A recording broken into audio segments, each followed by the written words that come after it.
ಆರಾಮಾಗಿ ಆರಾಮಾಗಿ ಆರಾಮಾಗಿ ಕಾಳೆತ್ತಿ, ಇನ್ನೊಂಚೂರು ಕಾಳೆತ್ತಿ, ಇನ್ನೊಂಚೂರು ಮೇಲ್ಗಡೆ ಎತ್ತಿ, ಇನ್ನೊಂಚೂರು. Very good. ಕೆಳಗಡೆ ಆರಾಮಾಗಿ. ಮೊದಲಿಗಿಂತಲೂ ಇವಾಗ ಇಂಪ್ರೂವ್ಮೆಂಟ್ ಚೆನ್ನಾಗಿ ಕಾಣಿಸ್ತಿದೆ.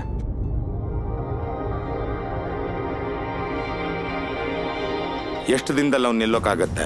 ಫಿಸಿಯೋಥೆರಪಿ ಮತ್ತೆ ಎಕ್ಸರ್ಸೈಸ್ ಮಾಡ್ತಾ ಇದ್ರೆ ಆದಷ್ಟು ಬೇಗ ಅವ್ರ ಕಾಲ್ ಮೇಲೆ ನಿಂತ್ಕೊಳ್ಬಹುದು. ಆದ್ರೆ ಮೆಂಟಲಿ ನೀವು ಅವ್ರು ನಡೆಯೋದಕ್ಕೆ ನೀವು ಅವ್ರನ್ನ ಮೋಟಿವೇಟ್ ಮಾಡ್ತಾನೆ ಇರಬೇಕು. Okay, thank you doctor.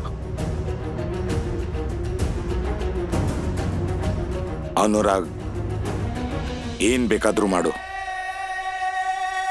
ಅವನು ಎದ್ದು ನಿಂತ್ಕೋಬೇಕು.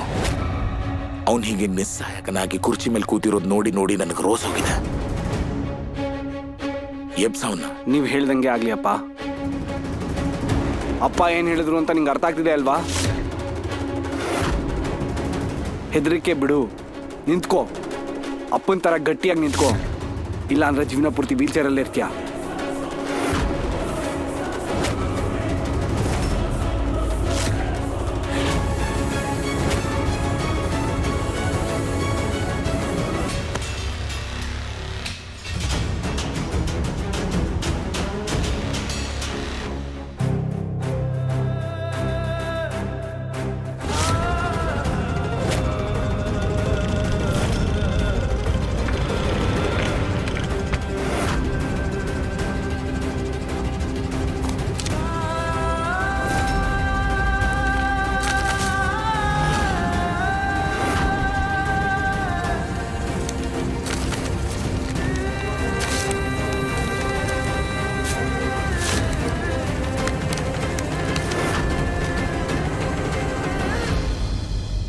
ಏನು?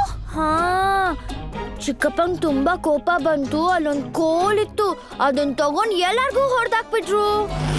ಆದ್ರೆ ಚಿಕ್ಕಪ್ಪ ಯಾರಿಗೂ ಅವ್ರ ಕೈಯಾರೆ ಹೊಡೆದೇ ಇಲ್ಲ. ಏನ್ ಮಾಡಿದ್ರು ಅಂದ್ರೆ ಅಲ್ಲಿದ್ದ ಕೋಲಲ್ಲಿ ಹೊಡೆದಾಕ್ಬಿಟ್ರು. ನೀನ್ ನಿಜ ಹೇಳ್ತಾ ಇದೀಯಾ? ಹಾ ಅಪ್ಪ, ಸೂರಜ್ ನಿಜವಾಗ್ಲೂ ಕೊಟ್ಟ ಮಾತನ್ನ ಉಳಿಸ್ತಾ. 14 ಅವರ್ ಆಗಿದೆ, ಈ ಕ್ಷಣದವರೆಗೂ ಯಾರ ಮೇಲೂ ಕೈ ಎತ್ತಿಲ್ಲ, ಯಾರ ಜೊತೆಲೂ ಜಗಳ ಮಾಡಿಲ್ಲ. ಅರೇ ವಾ ಮಗಳೇ, ನೀನ್ ಅವನ್ನ ಸುಧಾರಿಸ್ತಿದ್ಯಾ ಅಂತ ಕೇಳಿದ್ರೆ ಆಶ್ಚರ್ಯ ಆಗ್ತಾ ಇದೆ.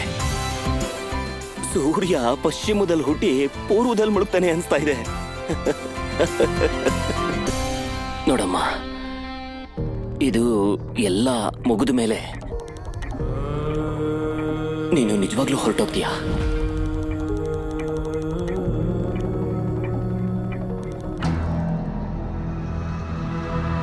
ಹೋಗ್ಲೇಬೇಕಾಗತ್ತೆ. ಆ ಈಶಾ ಈ ಮನೆಯಿಂದ. ಒಳ್ಳೇದೇ ಆಯ್ತು, ಈ ಮನೆಯಿಂದ ಪೀಡೆ ತುಲ್ಗುತ್ತೆ. ಅಷ್ಟು ಇಷ್ಟು ಬರ್ತಾ ಇದೆ, ಅವ್ರ ಅತ್ತಿಗೆಯಿಂದ ಸ್ವಲ್ಪ ಸಂಪಾದನೆನಾದ್ರೂ ಆಗ್ತಿದೆ, ಅದಕ್ಕೂ ಕತ್ರೆ ಬೀಳ್ತಾ ಇದೆ. ಆ ದೇವ್ರು ಏನ್ ಕೆಟ್ಟಾಣೆ ಬರ್ದಿದ್ದಾನೆ.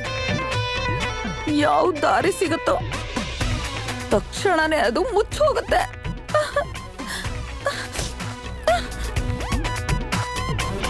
ಈ 2 ದಿನದಲ್ಲಿ ನೀನು ನಮ್ಮೆಲ್ಲರ ಮನಸ್ಸನ್ನ ಗೆದ್ಬಿಟ್ಟಿದೀಯ. ಸೊಸೆಗಿಂತ ಹೆಚ್ಚಾಗಿ ನನ್ನ ಮಗಳು ಅನ್ಸ್ಬಿಟ್ಟಿದೀಯ.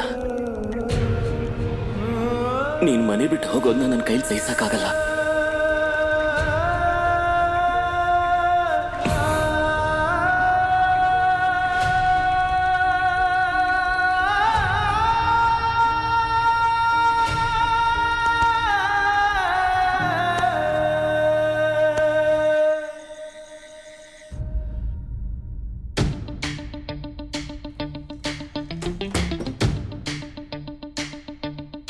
ಇವತ್ತಿನ ದಿನ ಹೇಗೋ ಮುಗೀತು, ಇನ್ನು ಒಂದೇ ದಿನ ಬಾಕಿ ಇರೋದು.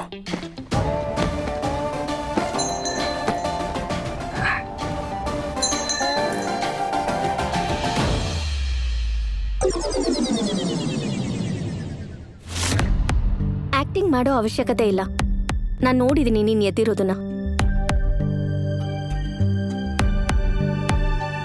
ಜಸ್ಟ್ ಇನ್ನೊಂದು ಸ್ವಲ್ಪ ಹೊತ್ತು ನನ್ನನ್ನು ತಡ್ಕೋ, ಆಮೇಲೆ ನಾನು ಹೊರಟೋಗ್ತೀನಿ. ನೀನು ಇಡೀ ಬೆಡ್ಡಲ್ಲಿ ಆರಾಮಾಗಿ ಕಾಲ್ ಚಾಚ್ಕೊಂಡು ಮಲ್ಕೋ. ಈ ದಾರ ಕೂಡ ತೆಗೆದ್ಬಿಡು.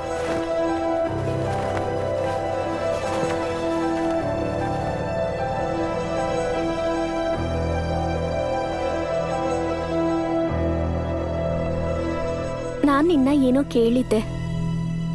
ಏನು? ನಾನಿಲ್ಲಿಂದ ಹೊರಟೋದ್ಮೇಲೆ ನನ್ನ ನೆನ್ಪಿಸ್ಕೋತೀಯಾ ಅಥವಾ ನಿಜವಾಗ್ಲೂ ಮರ್ತ ಹೋಗ್ತೀಯಾ? तू ना जरा सा भी मेरी तरह ना कहीं से मैं तेरी तरह मिलके भी दोनों हैं अजनबी कैसी है ये दास्तां ನನಗೆ ನಿದ್ದೆ ಬರ್ತಾ ಇದೆ.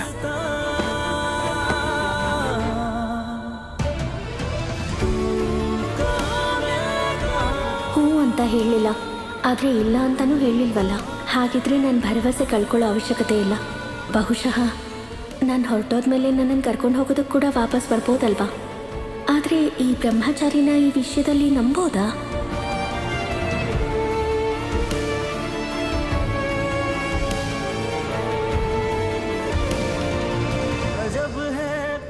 ನಾವು ಹುಟ್ಟಿರೋದು ನಮಗೋಸ್ಕರ ಅಲ್ಲ ಇಶಾ ಅವರೇ.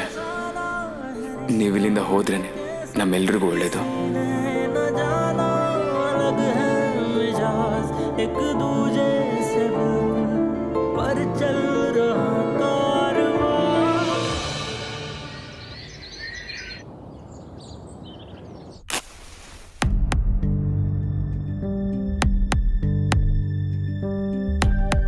ಫಾರ್ಟಿ 48 ಅವರ್ಸಲ್ಲಿ 24 ಅವರ್ಸ್ ಮುಗ್ದಿದೆ ಸರ್ಲಾ ಆಂಟಿ.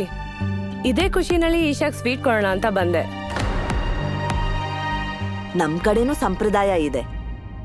ಮನೆಯಿಂದ ಹೊರಗೆ ಹೋಗುವಾಗ ಸ್ವೀಟ್ ತಿನ್ನಿಸ್ತಾರೆ. ಇವತ್ತು ಇವಳ್ದು ಕೊನೆ ದಿನ ಬೇರೆ, ಆ ಲೆಕ್ಕದಲ್ಲಿ ಸ್ವೀಟ್ ತಿನ್ನಿಸ್ಲೇಬೇಕು ತಾನೆ.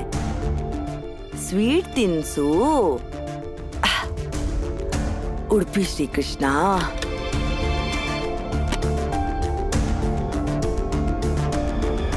ತಗೊಂಬಿಡು. ಇನ್ನೊಂದ್ಸರಿ ನನ್ನ ಕೈಯಾರೆ ಮಾಡಿರೋ ಸ್ವೀಟ್ನ ತಿನ್ನಕ್ ಚಾನ್ಸ್ ಇರಲ್ಲ. ನಾಳೆ ನೀನು ಇಲ್ಲಿಂದ ಶಾಶ್ವತವಾಗಿ ಹೊರಟೋಗ್ತೀಯ ಅಲ್ವಾ? ಹಾಗೆ ಥ್ಯಾಂಕ್ ಯು ಸೂರಜ್ ಹಿಂದೆ ಹೋಗೋದು ಬಿಟ್ಟಿದ್ದಕ್ಕೆ.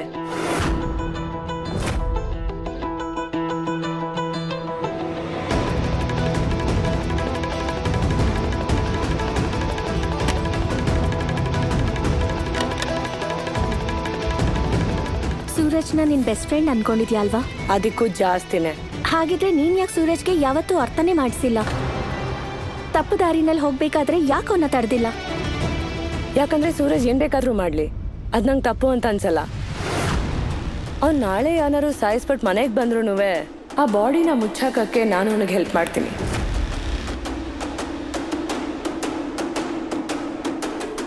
ಆದ್ರೆ ನೀನ್ ನನ್ನ ಮತ್ತೆ ಸೂರಜ್ನ ಸಂಬಂಧನ ಅರ್ಥ ಮಾಡ್ಕೊಳಕ್ಕಾಗಲ್ಲ. ನೀನ್ ಸರಿಯಾಗೇ ಹೇಳ್ದೆ. ಆದ್ರೆ ಸ್ನೇಹಿತೆಗೂ ಹೆಂಡತಿಗೂ ತುಂಬಾ ವ್ಯತ್ಯಾಸ ಇದೆ. ಸ್ನೇಹಿತ ತಪ್ಪದಾರಿಗೆ ಹೋದ್ರೆ ಸ್ನೇಹಿತೆ ಅದಕ್ಕೆ ಸಪೋರ್ಟ್ ಮಾಡ್ತಾಳೆ. ಆದ್ರೆ ಹೆಂಡತಿ ತಪ್ಪು ದಾರಿನಲ್ಲಿ ಹೋಗ್ತಾ ಇರೋ ತನ್ನ ಗಂಡನ ಕೈ ಹಿಡ್ಕೊಂಡು ವಾಪಸ್ ಕರ್ಕೊಂಬರೋ ಪ್ರಯತ್ನ ಮಾಡ್ತಾಳೆ. ತಿಳ್ಕೊ, ನಮ್ಮಿಬ್ರ ಮಧ್ಯ ಈ ವ್ಯತ್ಯಾಸ ಇದೆ. ನೀನು ಸೂರಜ್ನ ಸ್ನೇಹಿತೆ, ನಾನು ಅವನ ಹೆಂಡತಿ.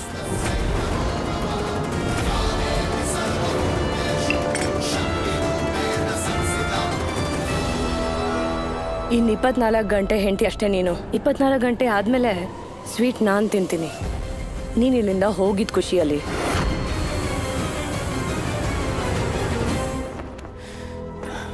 ಇನ್ ಕೆಲವು ಗಂಟೆಗಳಷ್ಟೇ. ಅಲ್ಲಿವರೆಗೂ ನನಗೆ ಕಷ್ಟ ಅನುಭವಿಸ್ತಾ ಇರ್ತೀನಿ. ಆದ್ರೆ ಅಷ್ಟರಲ್ಲಿ ನನ್ನಲ್ಲಿರೋ ಶಕ್ತಿ ಎಲ್ಲ ಕಳ್ಕೊಂಡ್ಬಿಟ್ಟಿರ್ತೀನಿ ಅಷ್ಟೇ.